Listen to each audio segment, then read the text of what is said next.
যে তাকেই প্রশাসক হিসেবে নিয়োগটা খুব জরুরি হয়ে পড়েছিল। কাজে একেবারেই আসিফ মাহমুদ সজীব ভুইয়ার ব্যক্তিগত পছন্দে ব্যক্তিগত তদবিরে নিয়োগ পেয়েছিলেন এই মোহাম্মদ এজাজ। তখন থেকেই প্রশ্ন ছিল যে ঠিক কী গুণপনার কারণে মোহাম্মদ এজাজ নিয়োগ পেলেন এই প্রশাসক হিসেবে। এখন এমন সময়ে আসিফ মাহমুদ সজীব ভুইয়ার খাস লোক মোহাম্মদ এজাজ, ঢাকা উত্তর সিটি কর্পোরেশনের প্রশাসক, সেনাবাহিনীকে নিজ ইচ্ছায় নিয়োগ দিয়ে দিচ্ছেন ময়লা পরিষ্কারের কাজে, যখন তিনি যে হিজবুত তাহরির নিষিদ্ধ ঘোষিত সংগঠন হিজবুত তাহরিরের সক্রিয় সদস্য ছিলেন, সেই প্রতিবাদে এবং সে কারণে তাকে প্রশাসক পদ থেকে অপসারণের দাবিতে নুরুল হক নুরুর গণ অধিকার পরিষদ রীতিমতো সমাবেশ করেছে ঢাকা উত্তর সিটি কর্পোরেশনের সামনে। প্রথমে এই পরিচয় বেরিয়ে আসে নিষিদ্ধ ঘোষিত সংগঠন হিজবুত তাহরিরের সঙ্গে মোহাম্মদ এজাজের এই সম্পর্কের বিষয়টি বেরিয়ে আসে যখন আল জাজিরার অনুসন্ধানী সাংবাদিক জুলকারনাইন সায়ের, যিনি শেখ হাসিনার আমলে all the prime ministers main এই তথ্যচিত্রটি তৈরি করে ব্যাপক আলোড়ন সৃষ্টি করেছিলেন, সেই জুলকারনাইন সায়ের একের পর এক দলিল প্রকাশ করে তার ফেসবুকে জানিয়ে দেন যে আসিফ মাহমুদ সজীব ভুইয়ার নিয়োগকৃত ঢাকা উত্তর সিটি কর্পোরেশনের প্রশাসক এই মোহাম্মদ এজাজ হিজবুত তাহরিরের শীর্ষ 5 জন সদস্যের একজন এবং 2014 সালেই বাংলাদেশ পুলিশের যে তালিকা ছিল হিজবুত তাহরিরের সদস্যদের নাম সহ, সেখানে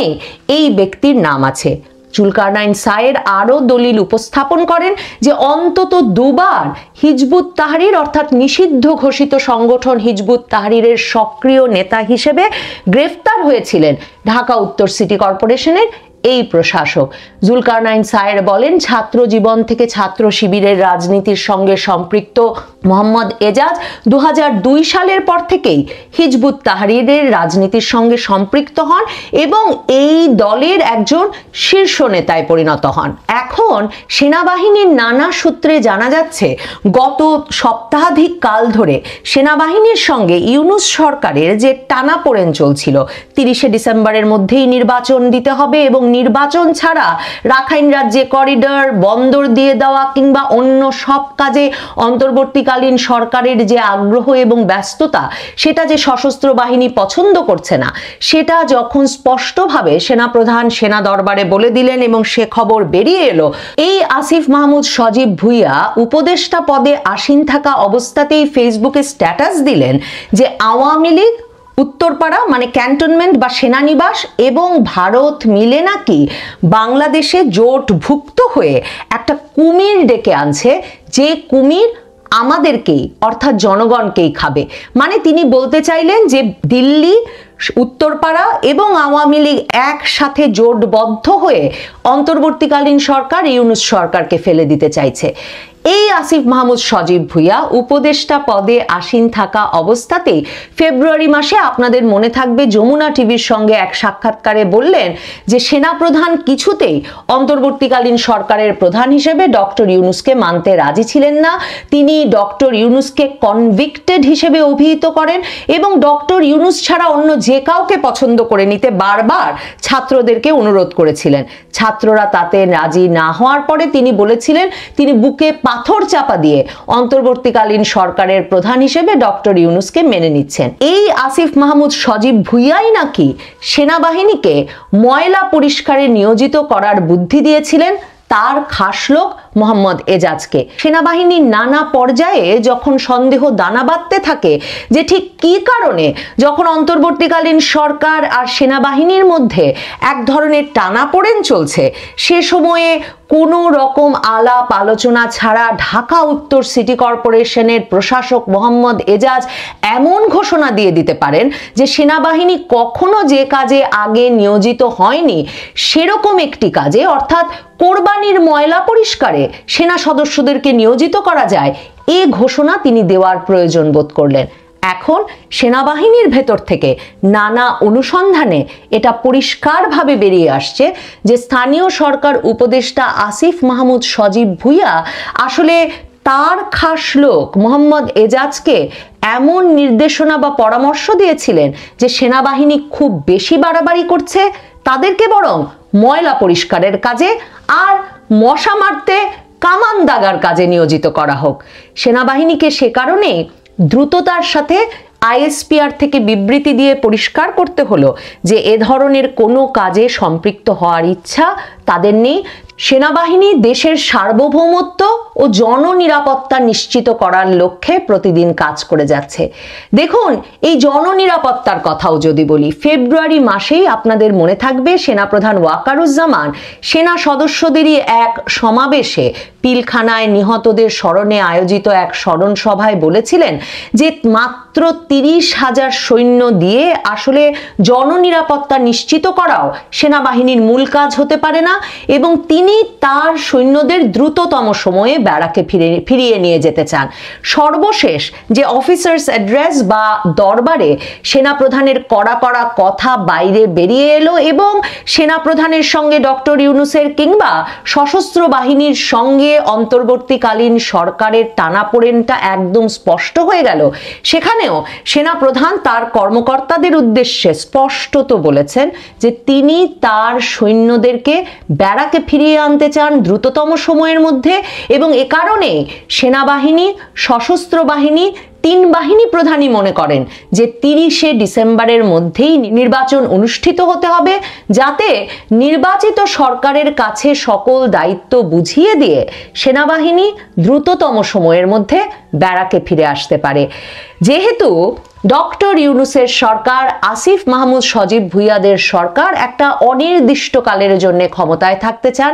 তারা নির্বাচনটিকে পিছিয়ে আপাতত 30শে জুনের মধ্যে নিতে চান 2026 সালের। কাজেই সেনাবাহিনী কিংবা বিএনপি যেই 30শে ডিসেম্বরের মধ্যে নির্বাচন চায় তাকেই তারা ভারতের এজেন্ডা বহনকারী, ভারতের এজেন্ডা পূরণকারী ব্যক্তি বা প্রতিষ্ঠান হিসেবে চিহ্নিত করে,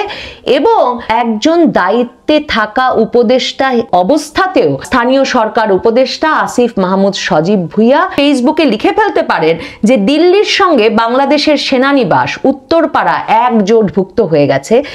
কিংবা ফেব্রুয়ারিতে হাসনাত আব্দুল্লাহ বলে দিতে পারেন যে ভারতের প্রেসক্রিপশন অনুযায়ী কাজ করছেন আমাদের সেনাপ্রধান, এবং তারা দেখেন যে সেনাবাহিনী বা সেনাপ্রধান কোনো জবরদস্তি প্রতিক্রিয়া দেখাচ্ছে না, এবং সে কারণে সম্ভবত আসিফ মাহমুদ সজীব ভুইয়া ভাবতে পারেন যে এই সেনাবাহিনীকে, বাংলাদেশ সেনাবাহিনীকে তার আরও শায়েস্তা করা বাকি। এই শায়েস্তা করার প্রক্রিয়ায় সেনাবাহিনীর মর্যাদা এবং মনোবল ভেঙে দেওয়ার জন্যে সবচেয়ে উপযুক্ত কাজ হবে কোরবানির ঈদে ময়লা পরিষ্কারের জন্য তাদেরকে নিয়োজিত করে দেওয়া। সে কারণেই ঢাকা উত্তর সিটি কর্পোরেশনের প্রশাসক মোহাম্মদ এজাজ এমন একটা ঘোষণা দিয়ে দিতে পারেন গণমাধ্যমে এবং বলে দেন প্রথমবারের মতো ময়লা পরিষ্কারে নিয়োজিত হবে বাংলাদেশের সেনাবাহিনী। যেহেতু সিটি কর্পোরেশনের ময়লা পরিষ্কারের লোক নেই, কাজেই সে কাজে সেনাবাহিনীকে নিয়োগ করলে নিশ্চয়ই একটা পদ্ধতি তৈরি হবে এই ময়লা পরিষ্কারের। এমন ঘোষণার জবাব আইএসপিআর স্পষ্ট বিবৃতির মাধ্যমে দিলেও এখন পর্যন্ত এমন একটা ঘোষণা নিয়ে সরকারের তরফে সরকারি লোকের মুখে এমন ঘোষণা আসা নিয়ে ক্ষোভ এবং বিস্ময়ের রেশ কাটেনি সেনাবাহিনীর ভেতর। বাংলাদেশের সেনানিবাস উত্তরপাড়া একজোটভুক্ত হয়ে গেছে, কিংবা ফেব্রুয়ারিতে হাসনাত আব্দুল্লাহ বলে দিতে পারেন যে ভারতের প্রেসক্রিপশন অনুযায়ী কাজ করছেন আমাদের সেনাপ্রধান, এবং তারা দেখেন যে সেনাবাহিনী বা সেনাপ্রধান কোনো জবরদস্তি প্রতিক্রিয়া দেখাচ্ছে না, এবং সে কারণে সম্ভবত আসিফ মাহমুদ সজীব ভুইয়া ভাবতে পারেন যে এই সেনাবাহিনীকে, বাংলাদেশ সেনাবাহিনীকে তার আরও শায়েস্তা করা বাকি। এই শায়েস্তা করার প্রক্রিয়ায় সেনাবাহিনীর মর্যাদা এবং মনোবল ভেঙে দেওয়ার জন্যে সবচেয়ে উপযুক্ত কাজ হবে কোরবানির ঈদে ময়লা পরিষ্কারের জন্য তাদেরকে নিয়োজিত করে দেওয়া। বাংলাদেশে আসন্ন কোরবানির ঈদে ময়লা পরিষ্কারের কাজ বা পশুর বর্জ্য পরিষ্কারের কাজ সেনাবাহিনীকে দিয়ে বা সেনা সদস্যদের দিয়ে করানো হবে। ঢাকা সিটি কর্পোরেশন উত্তরের প্রশাসক মোহাম্মদ এজাজ এমন ঘোষণা গণমাধ্যমে দিয়ে দেওয়ার পর সামরিক বাহিনীর জনসংযোগ পরিদপ্তর আইএসপিআর গণমাধ্যমে বিজ্ঞপ্তি দিয়ে এটা জনসাধারণকে জানানো প্রয়োজন বোধ করে যে ময়লা পরিষ্কারের কাজে সেনাবাহিনীর সম্পৃক্ত সম্পৃক্ত হওয়ার কোনো ইচ্ছা নেই এবং বর্জ্য পরিষ্কারের কাজে সেনাবাহিনীকে সম্পৃক্ত করার বিষয়ে কোনো পক্ষ থেকে তাদের সঙ্গে কোনো আলোচনাও হয়নি। এমন একটা কাজে সেনাবাহিনীকে সংযুক্ত করবার বিষয়ে সেনাবাহিনীর সঙ্গে আলোচনা ছাড়াই সিটি কর্পোরেশনের একজন প্রশাসক গণমাধ্যমকে কেন ঘোষণা দিয়ে দিতে পারলেন? এবং এর পাশাপাশি তিনি এটাও উল্লেখ করেছিলেন যে ডেঙ্গুর মৌসুম আসছে, কাজেই ডেঙ্গুর সময়টায় মশা নিয়ন্ত্রণের কাজেও সেনাবাহিনীকে নিয়োগ করা হবে। মোহাম্মদ এজাজ এতটাই আত্মবিশ্বাস নিয়ে সেনাবাহিনীকে ময়লা পরিষ্কারের কাজে এবং মশা মারার কাজে নিয়োজিত করবার বিষয়ে ঘোষণা দেওয়া প্রয়োজন বোধ করেছিলেন যে তিনি এমন কথাও গণমাধ্যমকে বলেন যে this is the first time they will be deployed, মানে এই প্রথমবারের মতো মশা মারার কাজে আর কোরবানির বর্জ্য অপসারণের কাজে সেনাবাহিনীকে নিয়োগ করা হবে। এবং তিনি এর ব্যাখ্যা দিতে গিয়ে গণমাধ্যমকে বলেন যে যেহেতু এখন পর্যন্ত তারা সিটি কর্পোরেশনের ময়লা সংগ্রহকারী হিসেবে কোনো পক্ষকে নিয়োগ দেন নাই, মানে আগস্টের পর থেকে এসবেও তো নানা রকম রদবদল হয়েছে, মানে সিটি কর্পোরেশনের যেহেতু এখন ময়লা সংগ্রহকারী হিসেবে কোনো ব্যক্তি বা প্রতিষ্ঠানকে নিয়োগ দেওয়া হয় নাই, যারা ময়লা কালেকশন করেন তাদের তো আমরা এখনো কোনো অনুমতি দেইনি, এই ভাষায় বলেন মোহাম্মদ এজাজ। কাজেই সেনাবাহিনীকে সেই জায়গায় নিয়োগ করা হবে। এবং মোহাম্মদ এজাজ ঢাকা উত্তর সিটি কর্পোরেশনের প্রশাসক বলেন আমরা আর্মির মাধ্যমে কোরবানির আগেই এই প্রসেস শুরু করব। মানে ঠিক কিভাবে ঢাকা উত্তর সিটি কর্পোরেশনের এই প্রশাসক ভাবলেন যে সেনাবাহিনীকে চাইলেই তিনি ময়লা সংগ্রহে নিয়োজিত করে ফেলতে পারেন, যেহেতু ঢাকা সিটি কর্পোরেশনে ময়লা সংগ্রহকারী হিসেবে এখন তার কোনো পক্ষ নিযুক্ত নেই, ময়লা সংগ্রহের মানুষ যেহেতু নেই সিটি কর্পোরেশনে, কাজেই সে কাজ আমাদের সেনা সদস্যরা করতে পারবেন।